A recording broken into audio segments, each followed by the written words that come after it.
Hello friends, मेरा नाम शिप्रा भटनागर चंद्रा है और आप सभी का मेरे चैनल शिप्रा मोटिवेशन पे बहुत बहुत स्वागत है। आज हम एक और इंस्पायरिंग स्टोरी की बात करेंगे कि अमूल टेस्ट ऑफ इंडिया है वो कैसे टेस्ट ऑफ इंडिया बना, अमूल कैसे बना। तो ये स्टोरी हमें ओरिजिनेट होती है 1947 यानी अंग्रेज़ों के टाइम से। ये एक लड़ाई थी अंग्रेज़ सरकार के खिलाफ किसानों की, और दूसरा जो लोग किसानों का शोषण कर रहे थे उसके खिलाफ एक लड़ाई थी, और तब वहाँ से जाके अमूल का ओरिजिन हुआ। तो चलिए पूरी स्टोरी सुनते हैं कि कैसे अमूल बना और आज टेस्ट ऑफ इंडिया के नाम से वो जाना जाता है। तो फ्रेंड्स, ये कहानी शुरू होती है 1947 में। उस टाइम अंग्रेज़ी सरकार का टाइम था और गुजरात से सारा दूध बॉम्बे में आता था। उस समय हमारी मुंबई को बॉम्बे के नाम से जाना जाता था और बॉम्बे के एक ही कंपनी में आता था जिसका नाम था Polson. Polson all over India में बहुत ज़्यादा फेमस था दूध डेयरी प्रोडक्ट्स के लिए, और पूरे भारत में वो फेमस था। पॉल्सन के जो ओनर थे पेस्टन जी, वो बहुत ही ज़्यादा पढ़े लिखे तो नहीं थे, लेकिन बहुत ही ज़्यादा बिजनेस माइंडसेट था उनका और बहुत ही चतुर बिजनेसमैन थे। उन्होंने अपनी सरकार से, अंग्रेज़ी सरकार से एक लेजिस्लेशन पास करवाया और उन्होंने रिक्वेस्ट करी कि सारा दूध उनके पास ही आना चाहिए। अब अंग्रेज़ों ने भी उनको वो लेजिस्लेशन पास कर दिया। जब उनको ये पावर मिल गई तो वो अपनी पावर का गलत इस्तेमाल करने लगे और वो किसानों से सारा दूध अपने पास मंगाने लगे। तो जब पेस्टन जी को अंग्रेज़ी सरकार से ये पावर मिल गई तो उन्होंने आनंद गुजरात के फार्मर्स को एक्सप्लॉइट करना शुरू कर दिया और वो अपना सारा दूध अपने पास मंगाने लगे। वो उन किसानों से अपनी मर्ज़ी के दाम पर दूध खरीदते थे और कई अपने टाइम से खरीदते थे। और कई बार अति तो उन्होंने इतनी कर दी, उनको इतना टॉर्चर किया कि कई बार तो वो उन बेचारे गरीब किसानों को पैसे भी नहीं देते थे और कहा करते थे कि तुम्हारा दूध ख़राब क्वालिटी का है और इसलिए हम तुम्हें पैसे नहीं देंगे। जब आनंद गुजरात के किसान बहुत ज़्यादा दुखी और परेशान हो गए तो बेचारे किसान करें भी तो क्या करें, क्योंकि वो तो बेचारे गरीब किसान थे। तो वो सारे लोग मिलकर पहुंच गए त्रिभुवन दास पटेल जी के पास और उनके सामने उन्होंने अपनी समस्या रखी। उन्होंने कहा कि ये देखिए, जो पेस्टन जी हैं वो हमारे को दूध के दाम भी नहीं दे रहे हैं और अपने ही दाम के मुताबिक वो हमसे दूध खरीदते हैं। अब हमें क्या करना चाहिए? त्रिभुवन दास जी ने उनकी समस्या बहुत शांति से सुनी और अपने किसान भाइयों को लेकर कहा कि चलो the iron man of India के पास हम चलते हैं, यानी कि सरदार वल्लभ भाई पटेल जी के पास चलते हैं। उनके पास हमारी समस्या का ज़रूर कोई समाधान होगा। और वो अपने किसान भाइयों को लेकर सरदार वल्लभ भाई पटेल जी के पास पहुंच गए। पटेल जी ने सारा मुद्दा बहुत शांतिपूर्वक सुना और फिर स्पष्ट रूप से किसानों को कहा कि अब मैं जो आपको कहने जा रहा हूँ वो आपको थोड़ा सा हार्ड लग सकता है, कड़वा लग सकता है, लेकिन सच्ची बात तो ये है, अगर आप वास्तव में न्याय चाहते हैं तो आपको पॉल्सन को जड़ से हटाना पड़ेगा। पेस्टन के खिलाफ आपको लड़ाई लड़नी पड़ेगी और इसमें आपका काफ़ी नुकसान होगा, आप बहुत कुछ अपना खो सकते हैं, जान की बाजी भी लगानी पड़ेगी और आपको अपनी जान तक भी देनी पड़ सकती है और आपको बहुत सारे कष्ट भी सहने पड़ेंगे। अगर आप ये सब सहने को तैयार हो तो मैं आपकी मदद करने के लिए रेडी हूँ और मैं आपका साथ देने के लिए तैयार हूँ।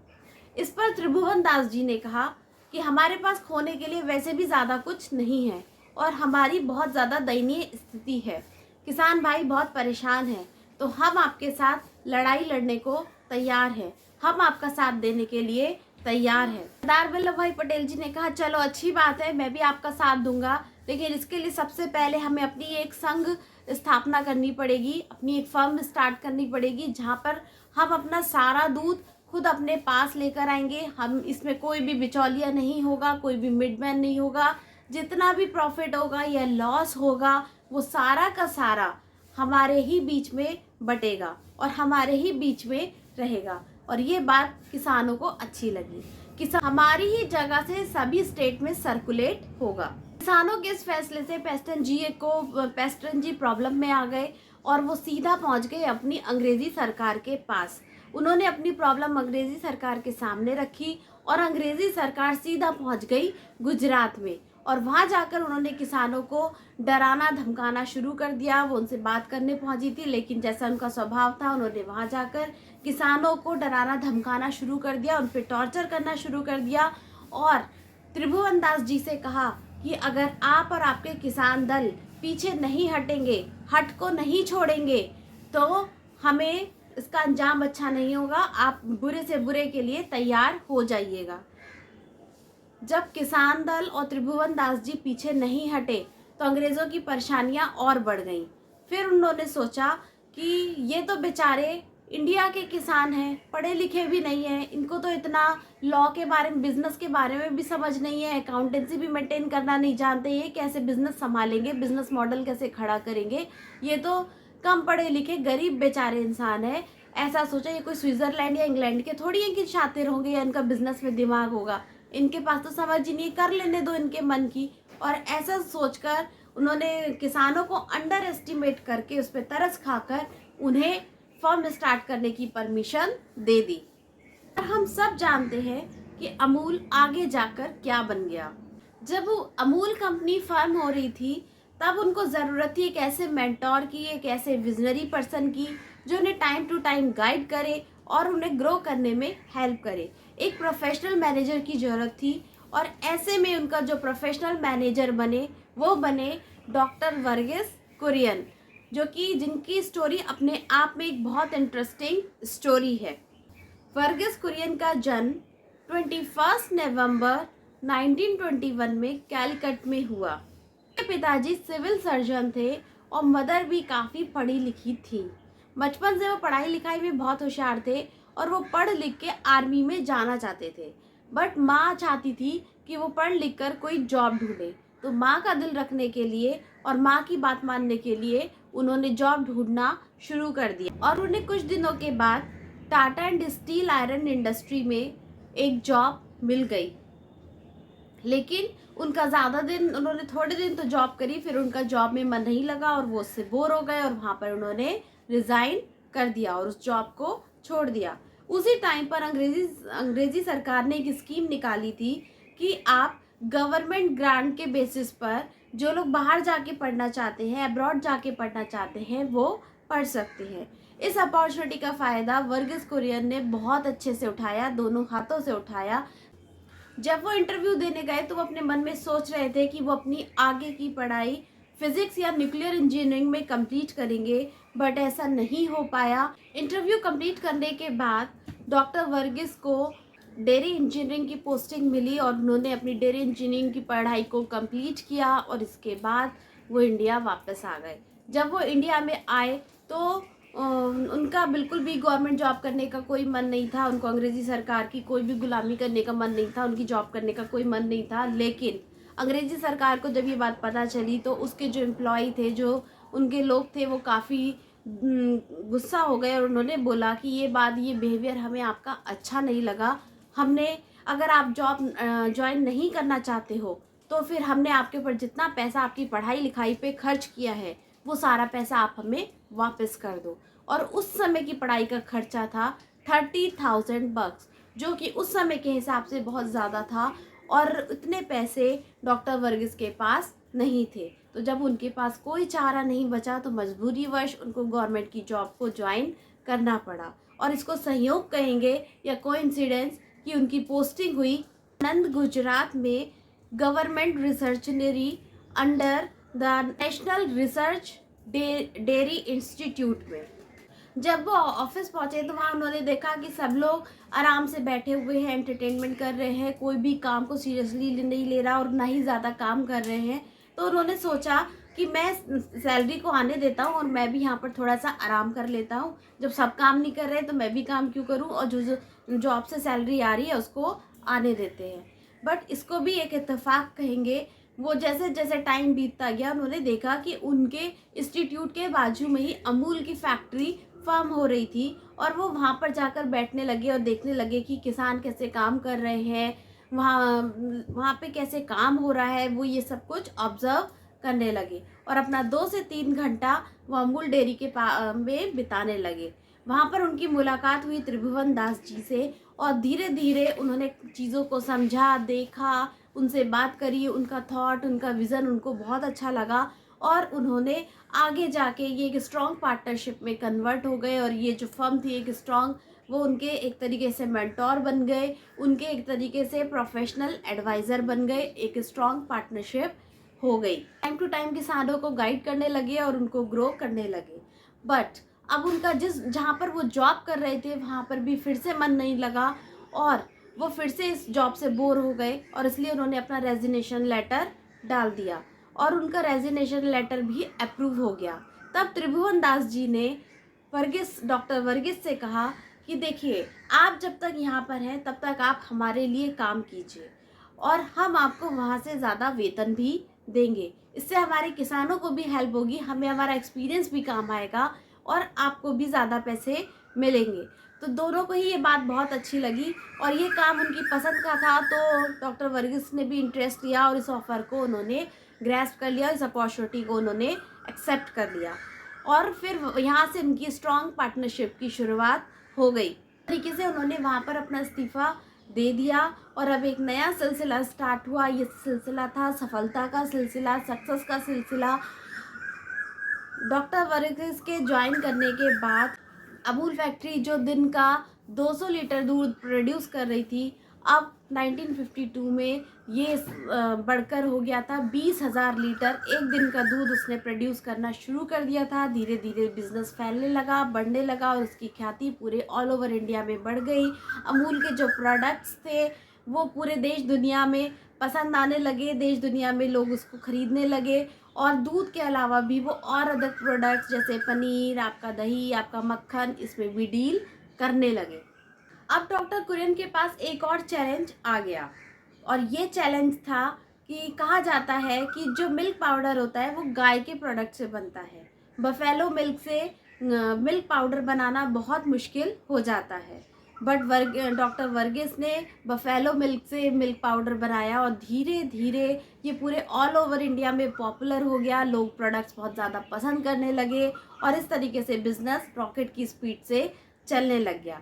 लेकिन अब बात आई, अब एक और प्रॉब्लम उनके सामने आई कि अब ऐसी स्टेज आ गई है जहां कंपनी को नाम देना पड़ेगा, क्योंकि धीरे धीरे अमूल कंपनी फॉर्म हो रही थी, डेवलप हो रही थी, तो अब कंपनी को नाम देना पड़ेगा। उनके रिश्तेदारों ने कहा कि तुम्हें इस कंपनी को नाम देना पड़ेगा। तो सब लोग नाम पर सोचा विचारी करने लगे और सोचने लगे कि इसका क्या नाम रखें, क्या नाम रखें, क्या नाम रखें। तभी किसी एक ने सजेशन दिया कि क्यों ना हम इसका नाम अमूल रखते हैं, जो कि वास्तविकता में एक संस्कृत वर्ड अमूल्य से ओरिजिनेट हुआ है। यानी अमूल्य का मतलब होता है प्राइसलेस, और वो सचमुच प्राइसलेस था क्योंकि किसानों की मेहनत थी, इंडिया का प्रोडक्ट था, तो इसलिए उसका नाम रखा गया अमूल। सबको नाम जच गया और कंपनी का नाम फाइनल हो गया अमूल। और इसका एक दूसरा नाम भी है, ये दूसरा नाम भी इसका स्टैंड करता है। Amul also stands for Anand milk union limited. और इस तरीके से अमूल का जन्म हुआ और आज हम सब जानते हैं कि अमूल टेस्ट ऑफ इंडिया बन चुका है। वो देश में नहीं विदेशों में भी नाम कमा चुका है। बहुत सारे कंट्रीज़ में अमूल के प्रोडक्ट्स को पसंद किया जाता है, जैसे सिंगापुर एक्सेट्रा, वहाँ भी लोग अमूल के प्रोडक्ट्स लेना पसंद करते हैं। और अमूल की सबसे अच्छी बात यह है कि उन्होंने सिर्फ अपने ही देश में नहीं, अदर कंट्रीज़ में भी, हर स्टेट में जहाँ भी अमूल के प्रोडक्ट्स मिलते हैं उन्होंने अपनी क्वालिटी को मेंटेन रखा। अब हमें अमूल की बहुत सारी वैरायटी दिखने को मिलती है, जैसे आइसक्रीम, पनीर, बहुत सारी चीज़ें। ऑलमोस्ट अमूल का जितना भी डेयरी प्रोडक्शन है, सब अमूल के जितने भी डेयरी प्रोडक्ट्स होते हैं वो सब अमूल में हमें मिलने लगे हैं। क्वालिटी को भी उन्होंने मेंटेन रखा है। लोग बाहर के देशों में भी अमूल के प्रोडक्ट्स को काफ़ी पसंद करते हैं। अगर हम अमूल की बात करें और अमूल गर्ल की बात ना करें तो ये तो नाइंसाफ़ी होगी। Amul the iconic Amul girl, जिसको हम पोस्टर पर, टीवी पर, एड पे देखते हैं, ये आइडिया इजाद हुआ था सिल्वर स्टेट डाकुना के द्वारा, जिनकी एक एड एजेंसी थी जो कि अमूल बटर का बटर अकाउंट हैंडल करते थे।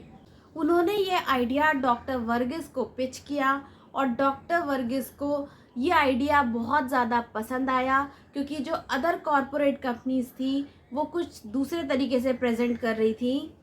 ये उनको काफ़ी हटकर लगा। एंड बीइंग सीजन मार्केटर, उनके पास ये दूरदृष्टि थी, वो एक बहुत विजनरी पर्सन थे। उनको लगा कि ये कैंपेन आगे जाके कुछ बहुत कमाल करेगा, बहुत आगे जाएगा, और उन्होंने इसको अप्रूव कर दिया। और अब हर जगह वो अमूल बटर वाली लड़की होर्डिंग्स पे सब जगह दिखने लगी। अपने देश के लिए बहुत प्राउड की बात है कि अमूल फर्म ने बीच में न्यूजीलैंड की क्रिकेट टीम को भी स्पॉन्सर किया था। यानी कि अमूल ने सिर्फ देश में नहीं, विदेश में भी काफ़ी नाम कमाया है और अपनी क्वालिटी को हर जगह, हर स्टेट में मेंटेन रखा है। तो फ्रेंड्स, आपने देखा ये कहानी थी एक पेस्टन जी के अगेंस्ट एक आवाज़ उठाने की, जिन्होंने किसानों का एक्सप्लॉइट किया, उनका शोषण किया, और वहाँ से सरदार वल्लभ भाई पटेल तक बात पहुँची। फिर एक फर्म स्टार्ट हुई और वो अपने भारत की फर्म के लिए लड़ाई लड़ी गई और उसके लिए फिर अप्रूवल भी मिला और धीरे धीरे कारवा आगे जुड़ता चला गया। फ्रेंड्स, अगर हम ये उस समय वो बेचारे किसान ये सोच लेते कि हम तो पढ़े लिखे भी नहीं हैं, हम कैसे कंपनी स्टार्ट करेंगे, तो शायद आज अमूल का ओरिजिन नहीं होता। लेकिन अपने सब लोगों ने आत्मविश्वास रखा और यूनिटी इज़ द स्ट्रेंथ, और यूनिटी से धीरे धीरे कारवा जुड़ता चला गया। एक आदमी से दूसरा आदमी और दूसरे आदमी से बहुत सारी फर्म इकट्ठी हो गई। उनको एक प्रोफेशनल एडवाइज़र भी मिल गए, जिन्होंने उनकी फर्म को ग्रो करने में हेल्प भी करी और उनके बिजनेस को ऊंचाइयों पर भी पहुंचा दिया। तो फ्रेंड्स, अगर आपके मन में भी कभी किसी चीज़ को लेके डाउट आ जाए, जैसे अक्सर लोगों को इंग्लिश को लेके डाउट आता है कि हमें इंग्लिश नहीं आती तो हम कैसे कुछ करेंगे, तो आप जस्ट स्टार्ट कीजिए। अगर आपके मन का जो भी लक्ष्य है, जो ड्रीम है, उसको स्टार्ट कीजिए। धीरे धीरे आपके साथ ऐसे लोग आपके कारवां में जुड़ते चले जाएंगे जो आपको सपोर्ट करेंगे और आपको आपके लक्ष्य तक पहुंचने में पूरी हेल्प करेंगे। तो फ्रेंड्स, ये देखिए, एक इंसान के विज़न से एक अमूल का जन्म हुआ और आज अमूल कहाँ से कहाँ पहुँच गया और आज टेस्ट ऑफ इंडिया बन गया। अगर उन किसानों ने आवाज़ नहीं उठाई होती और उस शोषण को सहते रहते, तो आज हमें भारत का इतना अच्छा ब्रांड नहीं मिलता। फ्रेंड्स, आई होप आपको मेरी ये अमूल की स्टोरी पसंद आई होगी। अगर पसंद आए तो प्लीज़ इसको लाइक कीजिए, चैनल पे नए हैं तो सब्सक्राइब कीजिए और अपने फ्रेंड्स और फैमिली के साथ शेयर कीजिए। तब ऐसी मज़ेदार स्टोरी के लिए मेरे चैनल को सपोर्ट कीजिए। तब तक के लिए गुड बाय।